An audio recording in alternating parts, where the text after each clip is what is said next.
Hello, അമ്മ മനസ്സിൻ്റെ പുതിയൊരു എപ്പിസോഡിലേക്ക് എല്ലാവർക്കും സ്വാഗതം. ചാനൽ ആദ്യമായിട്ട് കാണുന്നവരാണെങ്കിൽ ഒന്ന് സബ്സ്ക്രൈബ് ചെയ്തിട്ട് ലൈക്ക് ചെയ്യണേ. അങ്ങനെ ഗോൾഡ് പണയം വെക്കാൻ വേണ്ടി വന്നിരിക്കുകയാണ് സിദ്ധുവും ചന്ദ്രികയും കൂടിയിട്ട്. ആ സമയത്ത് ബാങ്കിലുള്ള മാനേജർ ആണെങ്കിലും ഒക്കെ സിദ്ധുവിനോട് നന്നായിട്ടാണ് പെരുമാറുന്നത്. കാരണം ബാങ്കിൽ അത്രയേറെ ഡെപ്പോസിറ്റൊക്കെ ഉള്ളൊരു വ്യക്തിയായിട്ടാണ് സിദ്ധുവിനെ അവർ കണക്കാക്കുന്നത്. മാത്രമല്ല മഹേന്ദ്രൻ ഗ്രൂപ്പ്സ് ഓഫ് കമ്പനിയുടെ MD ആയിട്ടൊക്കെയാണ് പരിഗണിക്കുന്നത്. അതുകൊണ്ട് തന്നെ തൻ്റെ സ്റ്റാഫിനോട് പറയുന്നുണ്ട്, എനിക്ക് വളരെ വേണ്ടപ്പെട്ട കസ്റ്റമറാണ്, നിങ്ങൾ ഇദ്ദേഹത്തിന് അത്യാവശ്യമായിട്ട് ഗോൾഡ് ലോൺ വെക്കാനുണ്ട്, അപ്പോൾ അതിനുവേണ്ടി ഹെൽപ്പ് ചെയ്യണം എന്നൊക്കെ പറയുന്നുണ്ട്. അപ്പോൾ ആ ഒരു സ്റ്റാഫ് സിദ്ധുവിനെയും ചന്ദ്രികയും കൂട്ടിയിട്ട് പോവുകയാണ്. അവരുടെ കയ്യിലുണ്ടായിരുന്ന ഗോൾഡൊക്കെ അയാളുടെ കയ്യിലേക്ക് ഏൽപ്പിക്കുന്നുണ്ട്. അപ്പോൾ അയാളതൊക്കെ ഒരുതി നോക്കുന്നുണ്ടായിരുന്നു, ഗോൾഡാണോ എന്ന് ഉറപ്പിക്കാൻ വേണ്ടിയിട്ട്. ആ സമയത്ത് സിദ്ധു തമാശയായിട്ട് പറയുന്നുണ്ട്, ഒറിജിനൽ ഗോൾഡ് തന്നെയാണ് സർ. അപ്പോൾ അദ്ദേഹവും പറയുന്നുണ്ട്, അങ്ങനെ എന്ത് തന്നെ ആയാലും അത് നോക്കുക എന്നുള്ളത് എൻ്റെ ജോലിയാണ് സർ. ഓരോ ഗോൾഡും എടുത്തിട്ട് എത്ര പവൻ വെച്ചിട്ടുണ്ട് എന്നൊക്കെ ഉള്ളത് അദ്ദേഹം നോക്കുകയാണ്. അതിനുശേഷം സിദ്ധുവിനോട് ചോദിക്കുന്നുണ്ട്, സാർ എല്ലാം 916 തന്നെയല്ലേ എന്ന്. അപ്പോൾ സിദ്ധുവും പറയാണ്, തീർച്ചയായിട്ടും എല്ലാം 916 തന്നെയാണ്. അങ്ങനെ മുഴുവൻ ഗോൾഡും സെപ്പറേറ്റ് ആയിട്ട് അദ്ദേഹം അളന്ന് നോക്കുകയാണ്. അതിനുശേഷം സിദ്ധുവിനോട് പറയുന്നുണ്ട്, സർ ടോട്ടലായിട്ട് ഇത് 870 ഗ്രാമോളം ഉണ്ട്. 870 ഗ്രാം എന്ന് വെച്ചാൽ സിദ്ധുവിന് അതത്ര വലിയ പിടിപാടുണ്ടായിരുന്നില്ല. അപ്പോൾ അദ്ദേഹം തന്നെ പറഞ്ഞു കൊടുക്കുകയാണ്, ഇതിപ്പോൾ പണയം വെക്കുകയാണെങ്കിൽ 32,502 രൂപയോളം കിട്ടും. അപ്പോൾ സിദ്ധുവും ചന്ദ്രികയും പരസ്പരം മുഖത്തോട് മുഖം നോക്കിയിട്ട് സിദ്ധു അദ്ദേഹത്തോട് പറയാണ്, ശരി സർ, ഓക്കെ സർ. അപ്പോൾ അദ്ദേഹം പറയുന്നുണ്ട്, ക്യാഷ് കൗണ്ടറിൽ പോയിട്ട് പൈസ വാങ്ങിച്ചോ എന്ന്. അങ്ങനെ സിദ്ധുവും ചന്ദ്രികയും കൂടെ നേരെ ക്യാഷ് കൗണ്ടറിലേക്ക് പോയിട്ട് അവിടുന്ന് പണം എണ്ണി തിട്ടപ്പെടുത്തി വാങ്ങിക്കുകയാണ്. മൊത്തമായിട്ട് അവർക്ക് ക്യാഷായിട്ട് തന്നെയാണ് കിട്ടിയിട്ടുണ്ടായിരുന്നത്. അതുകൊണ്ട് തന്നെ വേഗം വന്ന ജോലി അവർക്ക് പൂർത്തീകരിക്കാനും പറ്റിയിട്ടുണ്ടായിരുന്നു. പുറത്തെത്തിയ സമയത്ത് ചന്ദ്രിക സിദ്ധുവിനോട് പറയുന്നുണ്ട്, എന്തായാലും കുഴപ്പമില്ല സർ, നമ്മൾ വന്ന കാര്യം പെട്ടെന്ന് തന്നെ നടന്നു. അതെ ചന്ദ്രിക, നമുക്ക് വീട്ടിലേക്ക് പോയാലോ? അതിനു മുന്നേ നമുക്ക് ക്ഷേത്രത്തിൽ പോയിട്ട് ഒരു അർച്ചന കഴിച്ചിട്ട് പോയാലോ? ചന്ദ്രിക ചോദിക്കുന്നുണ്ട്. അപ്പോൾ സിദ്ധുവും പറയാണ്, ശരി. അങ്ങനെ അവർ രണ്ടുപേരും പണം അടങ്ങി ആ ഒരു ബാഗുമായിട്ട് നേരെ ക്ഷേത്രത്തിലേക്കാണ് പോയിട്ടുണ്ടായിരുന്നത്. അപ്പോൾ അവിടെ മുന്നിൽ തന്നെ നിൽക്കുന്ന ഒരു സ്ത്രീയുടെ കയ്യിൽ നിന്നും അർച്ചന നടത്താൻ വേണ്ടുന്ന പൂവൊക്കെ അവർ പണം കൊടുത്ത് വാങ്ങിക്കുകയാണ്. അതുമായിട്ട് നേരെ അകത്തെത്തിയ സമയത്ത് സിദ്ധു ചന്ദ്രികയോട് പറയുന്നുണ്ട്, ചന്ദ്രിക, ഈ പണം നിന്റെ കൈകൊണ്ട് തന്നെ നേരിട്ട് പൂജാരിയുടെ കയ്യിലേക്ക് കൊടുത്തേക്ക്. പൂജാരി വന്ന് അർച്ചന നടത്താനുള്ള പൂവുകൾ ചോദിക്കുന്ന സമയത്ത് ചന്ദ്രിക പറയുന്നുണ്ട്, സ്വാമി, ദൈവത്തിൻ്റെ കാൽക്കീഴിൽ ഈ പണം വെച്ചിട്ട് ഈ പണം കൂടി ഒന്ന് അർച്ചന നടത്തിയിട്ട് തരണമെന്ന്. അപ്പോൾ പൂജാരി അത് വാങ്ങിക്കുകയാണ്. അങ്ങനെ അദ്ദേഹം അത് അകത്ത് കൊണ്ടുപോയിട്ട് ദൈവത്തിൻ്റെ കാൽക്കീഴിൽ വെച്ചിട്ട് അർച്ചന നടത്തുകയാണ്. ആ സമയത്ത് അത്രയും സിദ്ധാർത്ഥും ചന്ദ്രികയും കണ്ണുകളടച്ച് പ്രാർത്ഥിക്കുകയാണ്. തിരിച്ചു കൊണ്ടുവന്ന് പണം ചന്ദ്രികയുടെ കയ്യിലും പ്രസാദം സിദ്ധുവിനും കൊടുക്കുകയാണ്. അതിനുശേഷം ചന്ദ്രികയോടായിട്ട് അദ്ദേഹം പറയുന്നുണ്ട്, ദൈവത്തിൻ്റെ കാൽക്കീഴിൽ വെച്ചിട്ട് അർച്ചന നടത്തി കൊണ്ടുവന്ന പണാണിത്. നിങ്ങൾ എന്താണോ ഈ പണം കൊണ്ട് ആഗ്രഹിച്ച കാര്യം, അത് ദൈവം തീർച്ചയായിട്ടും നടത്തിത്തരും. അപ്പോൾ സിദ്ധുവും ചന്ദ്രികയും പരസ്പരം മുഖത്തോട് മുഖം നോക്കിയിട്ട് ചന്ദ്രിക പൂജാരിയോട് നന്ദി പറയുന്നുണ്ട്. അതിനുശേഷം രണ്ടുപേർക്കും ചന്ദനം കൂടെ തൊടാൻ വേണ്ടിയിട്ട് പൂജാരി കൊടുക്കുന്നുണ്ട്. തിരിച്ചു വരുമ്പോൾ ചന്ദ്രിക സിദ്ധുവിനോട് പറയുന്നുണ്ട്, സർ, നമുക്ക് ക്ഷേത്രത്തിലൊരു 10 മിനിറ്റ് കൂടി ഇരുന്നിട്ട് പോയാലോ? തീർച്ചയായിട്ടും ഇരിക്കാം, ഇതൊക്കെ എന്താ ചോദിക്കാനുള്ളത് എന്ന് പറഞ്ഞിട്ട് സിദ്ധുവും ചന്ദ്രിക അവിടെ ഇരിക്കുകയാണ്. പക്ഷെ അപ്പോഴും ചന്ദ്രികയുടെ മനസ്സ് പൂർണ്ണമായിട്ടും ശരിയായിട്ടുണ്ടായിരുന്നില്ല. അവരുടെ മുഖത്തൊരു സങ്കടം അങ്ങനെ തന്നെ ഉണ്ടായിരുന്നു. അത് മനസ്സിലാക്കിയിട്ട് സിദ്ധു ചന്ദ്രികയോട് പറയുന്നുണ്ട്, ചന്ദ്രിക, നീ ഒന്നുകൊണ്ടും വിഷമിക്കേണ്ട. ഈ പണം കൊണ്ട് നമുക്ക് വീണ്ടും മെറ്റീരിയലൊക്കെ വാങ്ങി ജോലി വീണ്ടും ആരംഭിക്കാം. ശരി സർ, ഏത് ദൈവത്തെ വിശ്വസിച്ച് ഞാൻ ഈ ജോലി ആരംഭിച്ചോ ആ ദൈവം തന്നെ എന്നെ കൈവിട്ട് കളഞ്ഞു. ഞാൻ ദൈവത്തിന് വേണ്ടി വെച്ച കർപ്പൂരം കാറ്റിൽ പറന്ന് വീണിട്ടാണ് നമ്മൾ ഇത്രയും കഷ്ടപ്പെട്ട് തയ്ച്ച എല്ലാ യൂണിഫോമും കത്തി നശിച്ചത്. ദൈവം എന്തുകൊണ്ടായിരിക്കും എനിക്ക് ഇത്രയും വലിയൊരു ദുഃഖം തന്നതെന്ന് എനിക്ക് മനസ്സിലാവുന്നില്ല. അപ്പോൾ സിദ്ധാർത്ഥ് പറയുന്നുണ്ട്, അങ്ങനെയല്ല ചന്ദ്രിക, നീ വെച്ച കർപ്പൂരം വീണിട്ട് തന്നെയാണോ ഈ ഒരു തീപിടുത്തം ഉണ്ടായതെന്ന് എനിക്കൊരു സംശയമുണ്ട്. അപ്പോൾ ചന്ദ്രികയ്ക്കും സിദ്ധു എന്താ അങ്ങനെ പറഞ്ഞതെന്ന് മനസ്സിലായിട്ടില്ല. അപ്പോൾ സിദ്ധു പറയുന്നുണ്ട്, എന്തോ നമ്മൾ തയ്ച്ചു വെച്ചിരിക്കുന്ന യൂണിഫോമുകളെല്ലാം ആരോ മനഃപൂർവ്വം വേണമെന്ന് വെച്ചിട്ട് കത്തിച്ചതുപോലെ എനിക്ക് തോന്നുന്നു.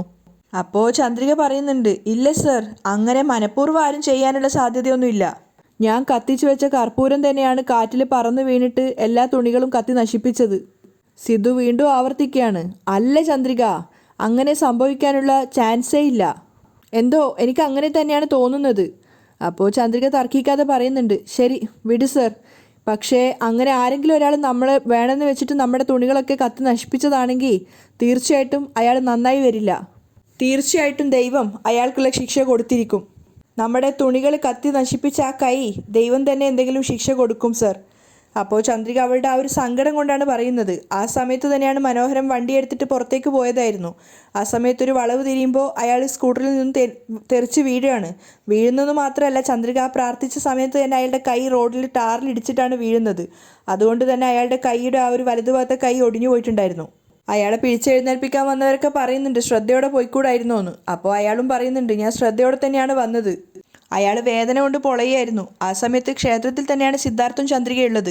ചന്ദ്രിക നോക്കുന്ന സമയത്ത് കൺമുന്നിലായിട്ട് ഒരു പ്രായമുള്ള ദമ്പതികൾ അവിടെ ഒരു നിവേദ്യം കൊടുക്കുന്നുണ്ടായിരുന്നു. അത് കാണുന്ന സമയത്ത് ചന്ദ്രിക സിദ്ധുവിനോട് പറയുന്നുണ്ട്, സർ അങ്ങോട്ട് നോക്ക് സർ, ഏതോ പ്രായമുള്ള ദമ്പതികൾ നിവേദ്യം കൊടുക്കുകയാണെന്നാണ് തോന്നുന്നത്. നമുക്കും വാങ്ങി കഴിക്കാം സർ, ചന്ദ്രിക സന്തോഷത്തോടെയാണ് പറയുന്നത്. അപ്പോൾ സിദ്ധു ചോദിക്കുന്നുണ്ട്, എന്ത്, ക്ഷേത്രത്തിൽ കൊടുക്കുന്ന നിവേദ്യമൊക്കെ നീ വാങ്ങി കഴിക്കാറുണ്ടോ ചന്ദ്രിക? ഇത് വെറും നിവേദ്യമല്ല സർ, ഇത് കോവിലിൽ നിന്ന് കൊടുക്കുന്ന പ്രസാദമാണ്. ക്ഷേത്രത്തിൽ വെച്ചിട്ട് പ്രസാദം കൊടുക്കുന്ന സമയത്ത് അത് നമ്മൾ മിസ് ചെയ്യാൻ പാടില്ല. അത് വാങ്ങിക്കഴിച്ചാൽ നമുക്കും അതിൻ്റെ പുണ്യം വന്നു ചേരും. അതിന് സിദ്ധു മറുപടിയൊന്നും പറയുന്നില്ല. കുറച്ചു കഴിഞ്ഞ് അവൻ ചോദിക്കുന്നുണ്ട്, ഇപ്പം എന്താ വേണ്ടേ, നിനക്ക് ആ നിവേദ്യം വേണം അത്രയല്ലേ ഉള്ളൂ എന്ന് പറഞ്ഞിട്ട് അവൻ നേരെ പോവുകയാണ്.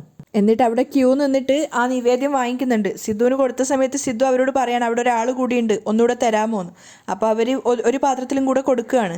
അങ്ങനെ അതും കൊണ്ട് നേരെ ചന്ദ്രികയുടെ അടുത്ത് വന്നിട്ട് അവർ രണ്ടുപേരും നിവേദ്യം കഴിക്കുകയാണ്. അപ്പോൾ ചന്ദ്രിക ആർത്തിയോടെയാണ് കഴിക്കുന്നത്. അപ്പോൾ സിദ്ധുവിനോട് അവൾ ചോദിക്കുന്നുണ്ട് ടേസ്റ്റ് അല്ലേ എന്ന്. സിദ്ധുവും പറയാണ് നന്നായിട്ടുണ്ട്. ചന്ദ്രികയാണെങ്കിൽ അത് നിവേദ്യമാണെന്ന് പോലും ഓർക്കാതെ പെട്ടെന്ന് കഴിക്കുന്നുണ്ടായിരുന്നു. അത് കണ്ടിട്ട് സിദ്ധു ചോദിക്കുന്നുണ്ട്, ചന്ദ്രിക നീ വല്ലാതെ വിശന്നിരിക്കുകയാണെന്ന് തോന്നുന്നു. അതെ സർ, ഉച്ചയ്ക്ക് ഞാനൊന്നും കഴിച്ചിട്ടുണ്ടായിരുന്നില്ല, അതുകൊണ്ട് നന്നായിട്ട് വിശക്കുന്ന പോലെ തോന്നുന്നു. എങ്കിൽ ഒരു കാര്യം ചെയ്, ഇതും കൂടെ കഴിച്ചോ എന്ന് പറഞ്ഞിട്ട് സിദ്ധു അവൻ്റെത് കൂടെ അവൾക്ക് കൊടുക്കാൻ നോക്കുകയാണ്. അപ്പോൾ ചന്ദ്രിക പറയുന്നുണ്ട്, ഏയ് വേണ്ട സർ. പക്ഷെ അതൊന്നും വകവെക്കാതെ സിദ്ധു അവൻ്റെ കയ്യിലുണ്ടായിരുന്ന ആ നിവേദ്യം കൂടി അവൾക്ക് തന്നെ കൊടുക്കുകയാണ്. ചന്ദ്രികയാണെങ്കിൽ ആക്രാന്തത്തോടെ കഴിച്ചത് കൊണ്ട് തന്നെ പെട്ടെന്ന് തൊണ്ടയിൽ കുടുങ്ങുന്നുണ്ടായിരുന്നു. അവൾ ചുമക്കുന്ന സമയത്ത് സിദ്ധു വേഗം പോയിട്ട് വെള്ളത്തിൻ്റെ ബോട്ടിൽ പുറത്തുനിന്ന് വാങ്ങിക്കൊണ്ടുവരികയാണ്. അങ്ങനെ അത് കൊണ്ടുവന്നിട്ട് ചന്ദ്രികയ്ക്ക് കൊടുക്കുന്നുണ്ട്. അങ്ങനെ ബാക്കിയുണ്ടായിരുന്ന നിവേദ്യം കൂടെ കഴിച്ചു തീർത്തതിന് ശേഷം ചന്ദ്രിക പറയുന്നുണ്ട്, ശരി ഇനി നമുക്ക് പോവാം.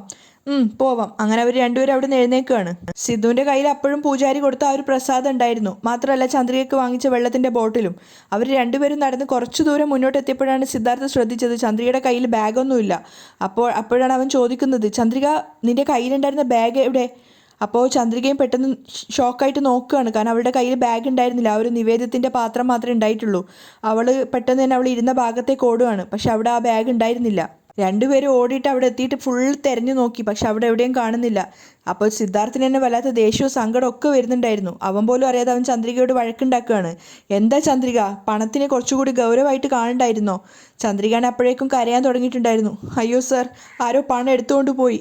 എന്താ സർ ചെയ്യുക? ചന്ദ്രിക കരഞ്ഞുകൊണ്ട് ചോദിക്കുകയാണ്. അപ്പോൾ സിദ്ധു പറയുന്നുണ്ട്, മതി ഇനി കരയണ്ട, നീ ഓർത്തു നോക്ക്, നീ അവിടെ ഇരിക്കുന്ന സമയത്ത് ആരെങ്കിലും നിന്റെ മുന്നിലോ പിന്നിലോ ആയിട്ട് വന്നിട്ടുണ്ടായിരുന്നോ? ചന്ദ്രിക ഒരു അല്പനേരം ഓർത്തതിന് ശേഷം സിദ്ധുവിനോട് കരഞ്ഞുകൊണ്ട് തന്നെ പറയാണ്, ഇല്ല സർ, ആരും വന്നിട്ടുണ്ടായിരുന്നില്ല. സിദ്ധു ഓർത്തെടുക്കാൻ ശ്രമിക്കുകയാണ്. അവൻ വെള്ളത്തിന് പോയ സമയത്തൊക്കെ അവിടെ ആരെങ്കിലും വന്നിട്ടുണ്ടായിരുന്നോ എന്ന്. ആ സമയത്താണ് അവൻ ഓർമ്മ വരുന്നത്, വെള്ളം കൊണ്ട് വരുന്ന സമയത്ത് ചന്ദ്രികയുടെ പിന്നിൽ കൂടെ ഒരു പയ്യൻ പോയിട്ടുണ്ടായിരുന്നു. അവൻ്റെ കയ്യിലൊരു ബാഗും ഉണ്ടായിരുന്നു. പക്ഷെ അത് ചന്ദ്രികയുടെ ബാഗല്ല, പക്ഷെ അവനൊരു കള്ളനോട്ടമൊക്കെ ഉള്ളതായിട്ട് സിദ്ധുവിന് തോന്നുകയാണ്. അപ്പോൾ സിദ്ധു ചന്ദ്രികയോട് അവിടെ വെയിറ്റ് ചെയ്യാൻ വേണ്ടി പറഞ്ഞിട്ട് അവൻ ആ ക്ഷേത്രം മുഴുവൻ തിരഞ്ഞു നോക്കുകയാണ്, ആ പയ്യൻ എവിടെയെങ്കിലും കാണുന്നുണ്ടോ എന്ന്. മാത്രമല്ല ആദ്യം പൂമാല വാങ്ങിച്ച ആ ഒരു ചേച്ചിയോടൊക്കെ ചോദിക്കുന്നുണ്ട്, ഒരു ബാഗുമായിട്ടൊരു പയ്യൻ പോകുന്ന കണ്ടോന്ന്. പക്ഷെ ആരും തന്നെ കണ്ടിട്ടുണ്ടായിരുന്നില്ല. ആ സമയത്തൊക്കെ ചന്ദ്രിക പൊട്ടി കരയാണ് അവിടെ ഇരുന്നിട്ട്. അപ്പോൾ സിദ്ധു സ്വയം ചിന്തിക്കുന്നുണ്ട്, അങ്ങനെ ആരും അവനെ കണ്ടിട്ടില്ലെങ്കിൽ അവൻ പുറത്തേക്ക് പോയിട്ടുണ്ടാവില്ല, അവൻ ക്ഷേത്രത്തിൻ്റെ അകത്ത് തന്നെ ഉണ്ടാവണം. സിദ്ധു കുറച്ചുകൂടി തെരഞ്ഞതിന് ശേഷം പെട്ടെന്ന് ഒരു വണ്ടിയുടെ അടുത്ത് നിന്ന് ആ പയ്യനെ കാണുകയാണ്. അവനാണെങ്കിൽ സിദ്ധുവിനെ കണ്ടപ്പോൾ തന്നെ പേടിച്ചുകൊണ്ട് ഓടാൻ നോക്കുന്നുണ്ട്. സിദ്ധു അവൻ്റെ പിന്നാലെ ഓടിപ്പോയിട്ട് അവൻ്റെ കയ്യിലുണ്ടായിരുന്ന ബാഗ് പിടിച്ച് വാങ്ങിക്കുകയാണ്. അവൻ കൂടുതൽ തർക്കിക്കാനോ സംസാരിക്കാനോ ഒന്നും നിൽക്കാതെ അവിടുന്ന് വേഗം രക്ഷപ്പെടുന്നുണ്ടായിരുന്നു. അപ്പോൾ അവൻ ഓടിയതിന് ശേഷം സിദ്ധു തൻ്റെ കയ്യിലുണ്ടായിരുന്ന ബാഗ് തുറന്ന് അവൻ്റെ ബാഗിൽ നിന്നും ചന്ദ്രികയുടെ ആ ബാഗ് എടുക്കുകയാണ്. അത് തുറന്നു നോക്കുന്ന സമയത്ത് പണമൊക്കെ അതിനകത്ത് തന്നെയുണ്ട്. അപ്പോഴാണ് സിദ്ധുവിന് സമാധാനമായത്. ഇതൊന്നും അറിയാതെ ചന്ദ്രിക ഇങ്ങനെ പൊട്ടി കരഞ്ഞ് സ്വയം പഴിക്കുകയാണ്. എന്തിനാ ദൈവം എനിക്ക് ഇങ്ങനെ ഓരോ ശിക്ഷ തന്നുകൊണ്ടിരിക്കുന്നതെന്നൊക്കെ ഇങ്ങനെ സ്വയം പഴിക്കുന്നുണ്ടായിരുന്നു. അങ്ങനെ വേഗം സിദ്ധു ആ ബാഗുമായിട്ട് ചന്ദ്രികയുടെ അടുത്ത് പോയിട്ട് കരയുന്ന ചന്ദ്രികയുടെ കയ്യിലേക്ക് ബാഗ് വെച്ച് കൊടുക്കുകയാണ്. ചന്ദ്രിക ആക്രാന്തത്തോടെ ബാഗ് വാങ്ങിയിട്ട് വേഗം തുറന്നു നോക്കുന്നുണ്ടായിരുന്നു. ആ പണം അതിനകത്ത് തന്നെ ഉണ്ടെന്ന് മനസ്സിലായപ്പോഴാണ് ചന്ദ്രികയുടെ ശ്വാസം തന്നെ നേരെ വീണത്. ആ ഒരു നന്ദി കൊണ്ട് തന്നെ അവൾ വേഗം സിദ്ധാർത്ഥിനെ കെട്ടിപ്പിടിക്കുകയാണ്. പക്ഷേ ചന്ദ്രികയിൽ നിന്ന് അതൊരിക്കലും പ്രതീക്ഷിക്കാത്തത് കൊണ്ട് തന്നെ സിദ്ധാർത്ഥ ആകൊന്ന് ഷോക്ക് ആവുന്നുണ്ട്. കാരണം എത്രത്തോളം എക്സൈറ്റ്മെൻറ്റ് ഉണ്ടായാലും ചന്ദ്രിക ഒരിക്കലും ഇതുവരെ അങ്ങനെയൊന്നും ബിഹേവ് ചെയ്തിട്ടുണ്ടായിരുന്നില്ല. പക്ഷേ ചന്ദ്രിക ആ ഒരു സമയത്ത് ദൈവത്തിനെ പോലെയാണ് സിദ്ധുവിനെ കാണുന്നുണ്ടായിരുന്നത്. അവൾ കരഞ്ഞുകൊണ്ട് ഇങ്ങനെ നന്ദി പറഞ്ഞുകൊണ്ടേ ഇരിക്കുകയാണ്. ആ പണം നഷ്ടപ്പെട്ടു എന്നാണ് ഞാൻ വിചാരിച്ചത്, ഒക്കെ എൻ്റെ തലവിധിയാണെന്നൊക്കെ പറഞ്ഞിട്ട് ഇങ്ങനെ സ്വയം പറഞ്ഞുകൊണ്ടിരിക്കുകയാണ്. അപ്പോൾ സിദ്ധു ആണെങ്കിൽ അവളങ്ങനെ കെട്ടിപ്പിടിച്ചതിൻ്റെ ആ ഒരു സന്തോഷത്തിലും ആ ഒരു ഇതിലുള്ളത്. അപ്പോഴും സിദ്ധു പറയുന്നുണ്ട്, ഇനിയെങ്കിലും പണം കുറച്ചുകൂടി ഗൗരവത്തോടെ കാണ്. അപ്പോൾ അവൻ്റെ നെഞ്ചിൽ തന്നെ കിടന്നുകൊണ്ട് ചന്ദ്രിക പറയുന്നുണ്ട്, ഈ പണം നിങ്ങൾ തിരിച്ചു കൊണ്ടുവന്നില്ലായിരുന്നെങ്കിൽ എൻ്റെ ജീവൻ തന്നെ ഞാൻ കളയുമായിരുന്നു സർ. ചന്ദ്രിക, എന്തിനിങ്ങനെ കുട്ടികളെ പോലെ കരയുന്നത്? വാ പോവാം. സിദ്ധു അവളെ തൻ്റെ നെഞ്ചിൽ നിന്നും പിടിച്ചെഴുന്നേൽപ്പിക്കുകയാണ്. അതിനുശേഷം അവളുടെ കൈകൾ ചേർത്ത് പിടിച്ചിട്ടാണ് അവൻ കൂട്ടിക്കൊണ്ടു പോകുന്നത്. സിദ്ധു തന്നെയാണ് ചന്ദ്രിക കാറിൻ്റെ ഡോറൊക്കെ തുറന്നു കൊടുക്കുന്നത്. അങ്ങനെ അവർ രണ്ടുപേരും കൂടെ തിരിച്ച് വീട്ടിലേക്ക് പോവാണ്. പിന്നെ കാണിക്കുന്നത് പിറ്റേത്തെ ഒരു ദിവസമാണ്. അപ്പോൾ ചന്ദ്രിക വണ്ടിയിലൊരു സ്ത്രീയെയും കൊണ്ട് വരുന്നുണ്ടായിരുന്നു. സിദ്ധു അവിടെ മുറ്റത്ത് നിന്ന് കാറ് കഴുകുകയാണ്. അപ്പോൾ ചന്ദ്രിക അവരെയും കൂട്ടിക്കൊണ്ട് വന്നിട്ട് സിദ്ധുവിൻ്റെ അടുത്ത് പറയുന്നുണ്ട്, സർ, ഞാൻ പറഞ്ഞിട്ടുണ്ടായിരുന്നില്ലേ കർപ്പകം എന്ന്, അവർ ഈ സ്ത്രീയാണ്. അപ്പോൾ സിദ്ധു അവരെ നോക്കി പുഞ്ചിരിക്കുന്നുണ്ട്. അവരും സിദ്ധാർത്ഥിന് നമസ്കാരമൊക്കെ പറയാണ്. അപ്പോൾ സിദ്ധു പറയുന്നുണ്ട്, നിങ്ങളെപ്പറ്റി ചന്ദ്രിക ഒരുപാട് പറഞ്ഞിട്ടുണ്ട്, അതുകൊണ്ടാണ് ഞാൻ നിങ്ങളോട് വരാൻ പറഞ്ഞത്. ഞാൻ നിങ്ങളെ എൻ്റെ അമ്മയ്ക്ക് പരിചയപ്പെടുത്താം. നിങ്ങളുടെ മെയിനായിട്ടുള്ള ഡ്യൂട്ടി എന്താണെന്ന് വെച്ചാൽ എൻ്റെ അമ്മ പറയുന്നത് പോലെ നിങ്ങൾ ജോലി ചെയ്യണം. തീർച്ചയായിട്ടും സർ, അവർ പറയുന്നുണ്ട്. അപ്പോൾ ചന്ദ്രികയും പറയാണ്, കർപ്പകം നല്ല സത്യസന്ധയായിട്ടുള്ളൊരു സ്ത്രീയാണ് സർ. കർപ്പകവും എന്നെപ്പോലെ ഗ്രാമത്തിൽ നിന്നും വന്നൊരു സാധാരണ സ്ത്രീയാണ് സർ. തീർച്ചയായിട്ടും നിങ്ങളുടെ കുടുംബത്തിൽ ഇവരൊരു നല്ല ജോലിക്കാരി തന്നെ ആയിരിക്കും. അത് കേട്ട് സിദ്ധു പറയുന്നുണ്ട്, ആഹാ, ചന്ദ്രിക തന്നെ നിങ്ങൾക്കുള്ള ഗുഡ് സർട്ടിഫിക്കറ്റ് തന്നു കഴിഞ്ഞു. ഇനി എന്തിനാ വേറൊരു ഇൻ്റർവ്യൂവിൻ്റെ ആവശ്യം? ഇപ്പം നേരിട്ട് തന്നെ ജോലിയിലേക്ക് പ്രവേശിക്കാം, വാ. സിദ്ധു അവരെയും കൂട്ടിയിട്ട് അകത്തേക്ക് പോവുകയാണ്. അത് നോക്കിക്കൊണ്ട് ചന്ദ്രിക അവിടെ പുറത്തു നിൽക്കുന്നുണ്ടായിരുന്നു. ചന്ദ്രികയ്ക്ക് പകരമായിട്ട് അവളൊരു ജോലിക്കാരി അവിടെ ഏൽപ്പിച്ചു കൊടുത്തതാണ്. അവിടെയാണ് ഇന്നത്തെ എപ്പിസോഡ് വൈൻഡപ്പ് ചെയ്യുന്നത്.